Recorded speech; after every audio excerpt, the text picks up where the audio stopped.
பாரம் சுமந்தோரை வருந்தி அன்பாய் அழைத்திடுவோம். வருத்தப்பட்டு பாரம் சுமந்தோரை வருந்தி அன்பாய் அழைத்திடுவோம். ஊரின் இயேசு பாவபாரத்தை நமது நுகத்தை நமது துன்பத்தை சுமந்து தின்றாரே. தாசரே தரணியை அன்பாய் இயேசுவுக்கு சொந்தமாக்குவோம்.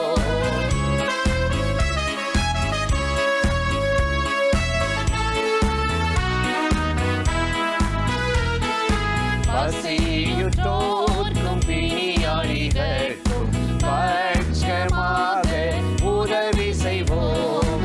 பசியுற்றோர்க்கும் பிணியாளிகட்கும் பட்சமாக உதவி செய்வோம்.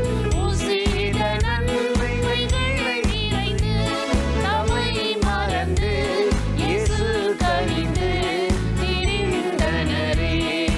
தாசரே தரணியை அன்பாய் இயேசுவுக்கு சொந்தமாக்குவோம்.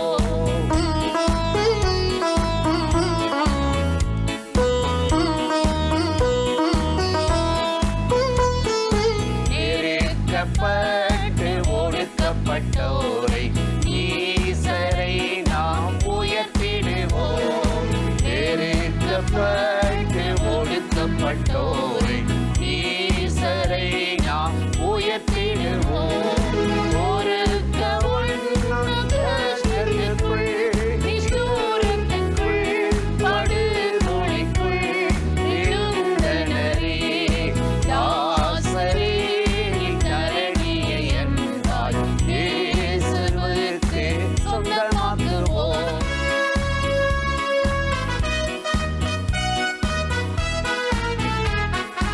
மார்க்கம் தப்பி நடப்போரை சத்திய வழிக்குள் வந்திட சேர்த்திடுவோம்.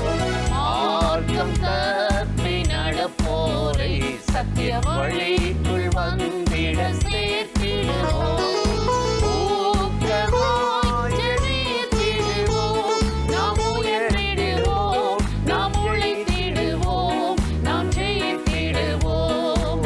தாசரே தரணியை அன்பாய் இயேசுவுக்கு சொந்தமாக்குவோம். தாசரே தரணியை அன்பாய் இயேசுவுக்கு சொந்தமாக்குவோம். பிரியமானவர்களே, ஆண்டவராகிய இயேசுவின் நாமத்தினாலே இந்த காலை நேரத்தில் இயேசுவை தினம் பார்ப்போம் என்ற இந்த நிகழ்ச்சியின் மூலமாக உங்களை சந்திப்பதில் மிகுந்த மகிழ்ச்சி அடைகிறேன். கர்த்தர் நல்லவர், கிருபையும் இரக்கமும் நிறைந்தவர். இந்த நாளிலும் கட்டாயம் நம்மை ஆசீர்வதித்து நடத்துவார். இன்று கூட ஒரு வசனத்தை உங்களுக்கு ஞாபகப்படுத்தி சில காரியத்தை சொல்லி ஜெபம் பண்ணுவது நல்லது என்று நினைத்தேன். மார்க் எழுதின சுவிசேஷம் 5:34 நாம் வாசித்து பார்த்தால் ஆண்டவர் சொல்லுகிறார், ஒரு பெரும்பாடுள்ள பெண்ணை சுகமாக்கி வந்து நடுங்கிக் கொண்டே சாட்சி சொல்லும்போது ஆண்டவர் சொன்னார், மகளே உன் வேதனை நீங்கி நலமாயிரு என்று சொன்னார். எவ்வளோ ஆறுதலான வார்த்தை இல்லை? இன்னைக்கு யார் அப்படி சொல்ல முடியும்? மகனேன்னு சொல்லுவாங்களா, மகளேன்னு சொல்லுவாங்களா? உன் வேதனை நீங்கி நலமாயிரு. 12 வருஷம் உதிரப்போக்கு, ரத்தம் வடிகிறது, என்ன பாடு, மரண அவஸ்தை. எத்தனையோ மருத்துவர்கள்ட்ட போயிட்டாங்க, எவ்வளவோ மருத்துவத்துக்காக செலவழித்து பார்த்தோம்.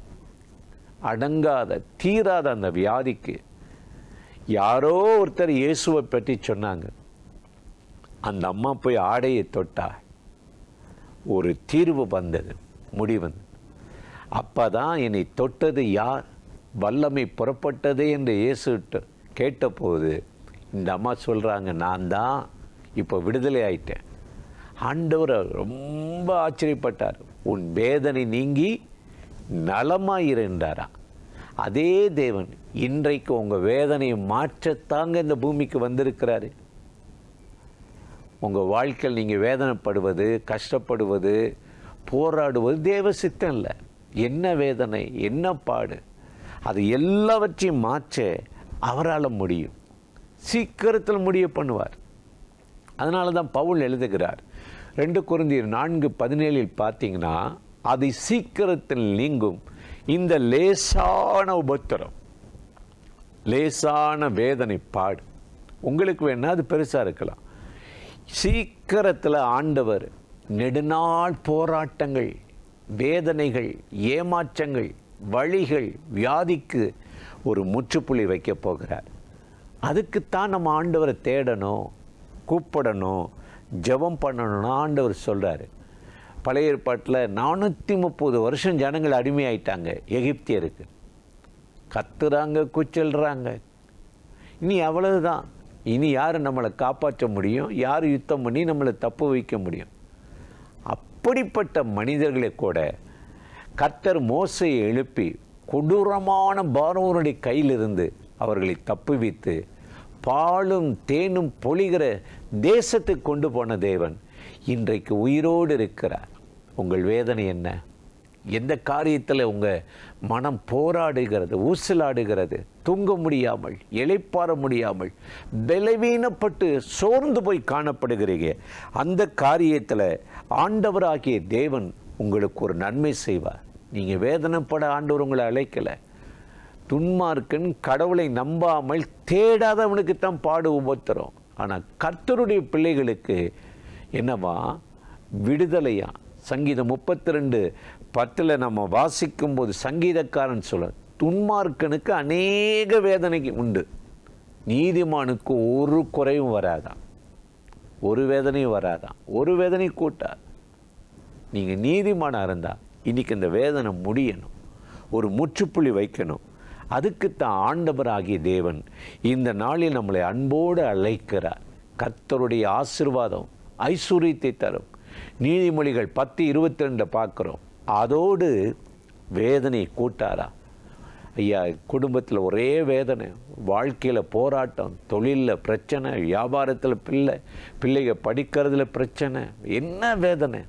அந்த வேதனை தீர்க்க தான் இயேசு இந்த பூமியில் இறங்கி வந்து நம்ம பட வேண்டிய எல்லா வேதனை சிலுவையில முடித்து தீர்த்து விட்டார்.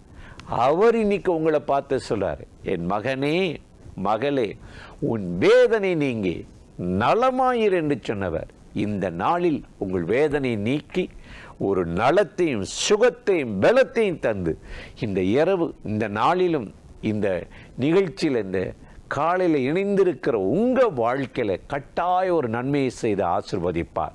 அந்த தேவாதி தேவனை நோக்கி நாம் இப்பொழுது ஜெபிக்கலாமா? அன்பும் இரக்கமும் கிருபை நிறைந்த நல்ல ஆண்டவரே, இந்த ஆசீர்வதிக்கப்பட்ட நாளுக்காக, நேரம், கிருபைக்காக உமக்கு நன்றி. உன் வேதனை நீங்கி நலமாயிரு என்று சொன்னீரே. இந்த நாளிலும் இந்த நிகழ்ச்சியில் இணைந்து உம்மை நோக்கி கூப்பிட்டு ஜெபிக்கிற அத்தனை பேருடைய தேவையில்லாத வேதனைகளும் போராட்டங்களும் சஞ்சலங்களும் மாறட்டும். அவர்கள் நலமாய் சுகமாய் இருக்கட்டும். எல்லா வேதனைக்கு வெளி காத்துக்கொள்ளும். சமாதானத்தோடு உம்மை பின்பற்ற உதவி செய்யும், ஆசீர்வதியும்.